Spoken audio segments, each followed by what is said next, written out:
অনেক দিন আগের ঘটনা। তখন আমার নতুন বিবাহ হয়। আমি শহরে বসবাস করতাম, আর আমার বউ আমার গ্রামে আমার মায়ের সাথে বসবাস করত। কারণ আমি তখনও শহরে সেটেল হয়ে পারিনি, তাই বউকে তখনও আমি শহরে নিই। আমি ছুটিতে প্রথম বিয়ের পরে বাড়ি যাচ্ছি। বাড়ি যেতে যেতে ট্রেনে করে চলছি। আমাদের ট্রেন ছুটে চলেছে মাঠঘাট পেরিয়ে গন্তব্যের দিকে। ট্রেনে বসে একজন যাত্রীর সাথে বেশ গল্প করে আমরা এগিয়ে যাচ্ছিলাম।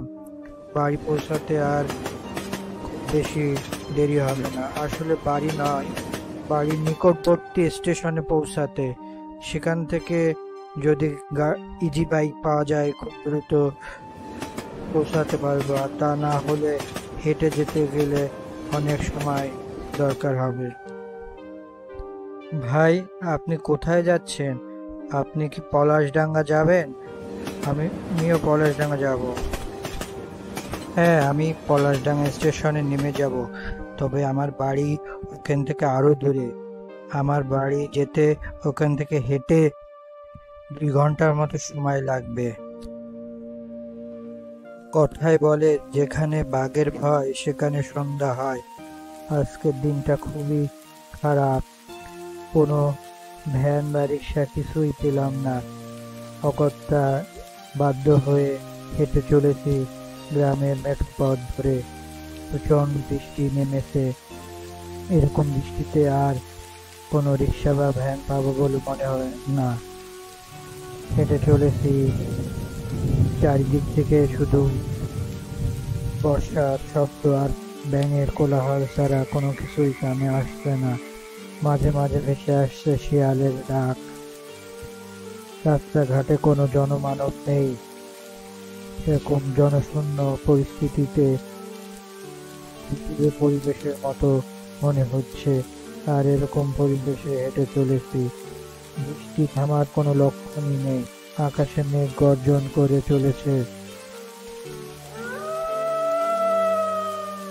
নিশ্চয়ই বাড়ির লোকজন অধীর আগ্রহে আমার জন্য অপেক্ষা করছে, কারণ আজ আমার বাড়ি ফেরার কথা।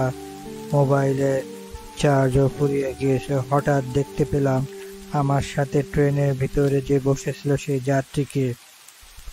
আরে ভাই, আপনি এখানে দাঁড়িয়ে কি করছেন? এই সময় এখানে এই লোককে দেখে আমি অবাক হয়ে গেলাম। এই সময় এখানে এই লোক থাকার কোনো কথাই না। আবার হঠাৎ দেখলাম লোকটি অদৃশ্য হয়ে গেল। সবকিছু আমার কাছে আশ্চর্যজনক মনে হতে থাকলো। আমি চারিদিকে তাকিয়ে দেখি কোথাও ওই লোকটিকে দেখা যাচ্ছে না। এ কি হচ্ছে আমার সাথে? হঠাৎ আমি দেখতে পেলাম বিশাল আকৃতির এক ভূতে রূপান্তর হলো লোকটি, আর আমার চারিদিকে ঘোরাঘুরি করতে থাকলো। সে কি বিভৎস চেহারা, কি দুর্গন্ধ আসছে তার গা দিয়ে। হঠাৎ সে কথা বলা শুরু করলো। হা হা হা, আমি ট্রেন থেকে তোকে ফলো করছিলাম। তুই কোথায় যাচ্ছিস? আমি জানি তোর পকেটে চকলেট রয়েছে। ওই চকলেট আমাকে দে এখনই। এই বলে সে আমার পকেটে থাকা চকলেট নিয়ে মুখে পুরে দিল। কি ভয়ঙ্কর ব্যাপার! আমি কি সত্যি দেখছি না স্বপ্ন দেখছি? সেই ভূতটি তখনও আমার চারিদিকে ঘোরাফেরা করছে। আমি কি করব ভেবে পারছি না। আমি কিছুক্ষণের জন্য কর্তব্যবিমূঢ় হয়ে দাঁড়িয়ে থাকলাম। কতক্ষণ এভাবে সময় চলে গেছে জানি না। এরপর দৌড় শুরু করলাম বাড়ির দিকে।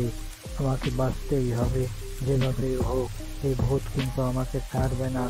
আমি অনুভব করলাম ভূতটিও আমার পিছু পিছু আসছে। আমি বাড়ির কাছে যেয়ে আমার বউকে ডেকে অজ্ঞান হয়ে মাটিতে পড়ে গেলাম। আমার ঘুম ভাঙলো, আমার জ্ঞান ফিরল সকালে। তোমার কি হয়েছিল?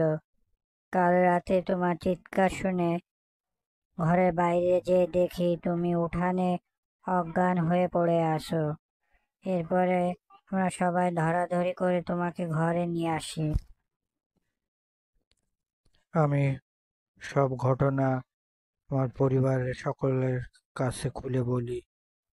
আমি কিছুদিন অসুস্থ ছিলাম, তারপরে আমি সুস্থ হয়ে আবার বাড়ি থেকে কাজ